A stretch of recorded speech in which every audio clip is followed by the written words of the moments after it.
Hey guys, Nick here, and today I have a Modern Warfare 2 gameplay on 4 Delta 1, and if you don't know what 4 Delta 1 is, it's like private servers for Modern Warfare 2 on PC, where generally you get better connections, there's less hackers, and people get kicked if they use noob tubes. So it makes Modern Warfare 2 a lot of fun, and it's just a lot of fun to play.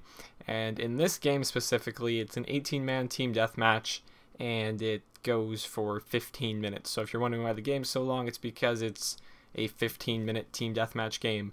And during this game, I get 113 kills, and I think it was a total of like 11 minutes, and I cut it down a bit, maybe 11 or 12 minutes, I'm not quite sure, but I cut it down to make it less boring, I guess. I cut out the parts where I was just like running around looking for people, and tried to include some more of the interesting parts. But anyways, today I was going to talk about the Black Ops matchmaking system, or sorry, the Black Ops 2 matchmaking system. So yeah, I'm a little bit late on this. I've seen a bunch of videos of people talking about this. You've probably already heard about this, but I will post a link to an MP First article in the description of this video so you can read a bit about it. And no, I died. That kind of sucks. Jumped off the edge. But yeah, so if you want to read about the Black Ops 2 matchmaking, I'll post an article. You can read that. There's a link in the description. And yeah, so pretty much what happens, or what they're saying will happen, is that they'll have skill-based matchmaking for Black Ops 2. And when I first heard about this, I thought it was an awful idea. And then I sat down and I thought about it a bit more, and I determined it was still an awful idea. So let me elaborate here. So first of all, how do you judge skill? That's the biggest question here. This is pretty much what came to everyone's mind when they heard this, like, how do you judge skill? Of course, the Battlefield 3 players watching this will be like, oh, COD takes no skill, it's all for noobs and there's no skill. And I think that's a very invalid argument, because if there's no skill, why am I better than you? No, don't worry, I'm just kidding you. I'm sure you guys all have 3 kill-death ratios and average 40 or 50 kills a game, but no big deal. So yeah, back to where I was before. How do you judge skill in Call of Duty? Like, how would you possibly do this?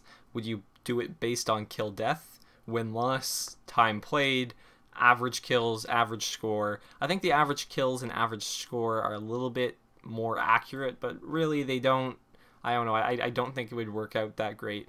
Like the average kills, good players generally tend to get a higher average kills per game, and you know, worse players tend to get like 5 kills per game. Campers tend to get like 5 kills per game. But then like you have to account for search and destroy where you get less kills. So it would be by game type. But yeah, I guess you could try and base it off that. I know a lot of people will like say kill death.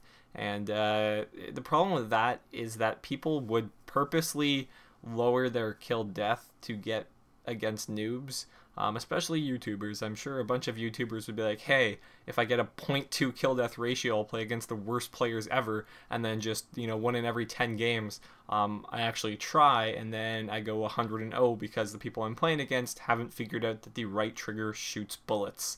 So I don't think kill death would be too great. Win-loss, again, not the best thing, because Call of Duty has a terrible win-loss system.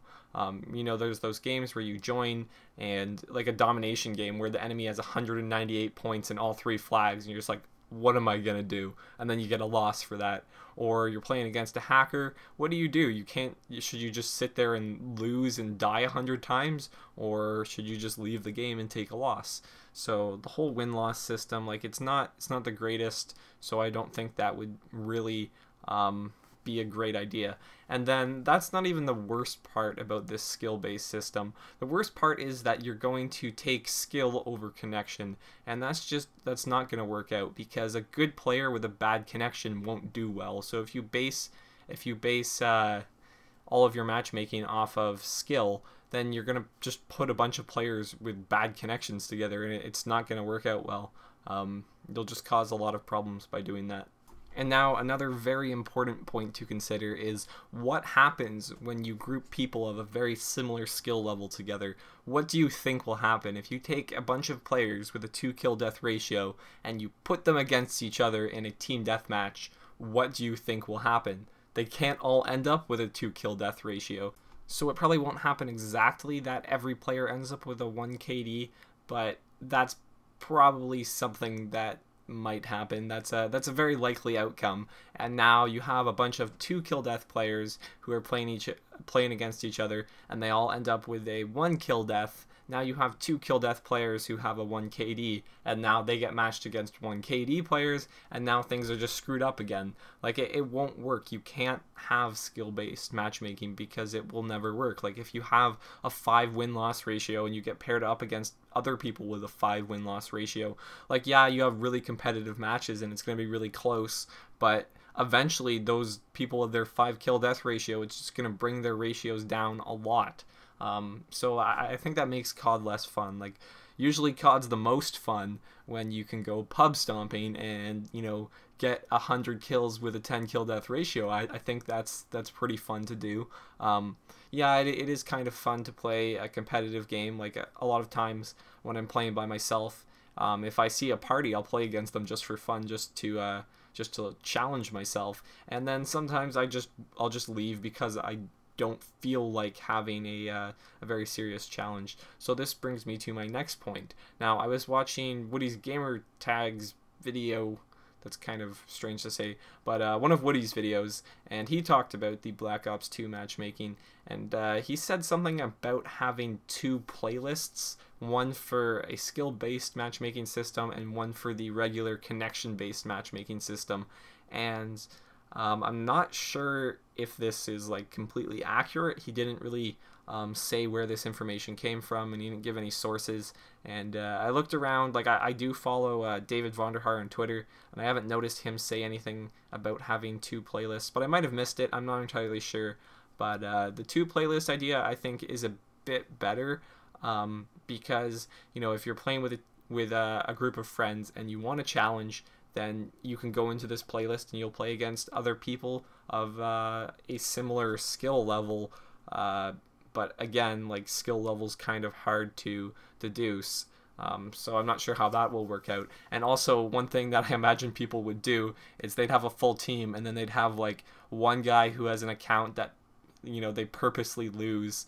Like, they have like a 0 win-loss ratio and like a 0.1 kill death ratio on purpose so that they get paired against worse players. Like, I can just see a lot of abuse coming from this.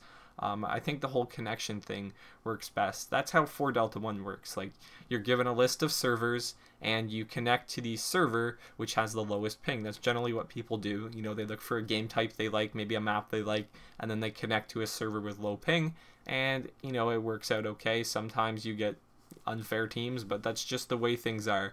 If you try and change this, you're really going to screw up things. And, you know, that's not one of the issues with COD.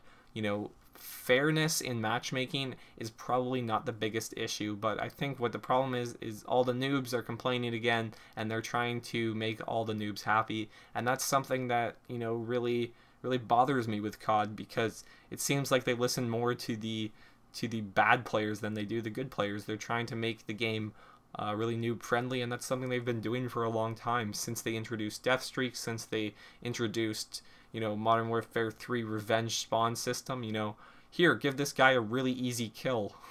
Like, I don't know, it's just, I wish they wouldn't do something like that. And if they're going to do it, I think the 2 playlist idea is a lot better, because then, you know, if you don't want to have this screwed up matchmaking system, you don't have to. And if you do, and you want to play some competitive games, it might work out for you. Anyways, guys, that's all for this video. Please leave your opinion on the Black Ops 2 matchmaking, whether or not you think it's right. And yeah, so thanks for watching, guys. Please like the video if you enjoyed, subscribe for some more, and I'll see you guys later. Bye.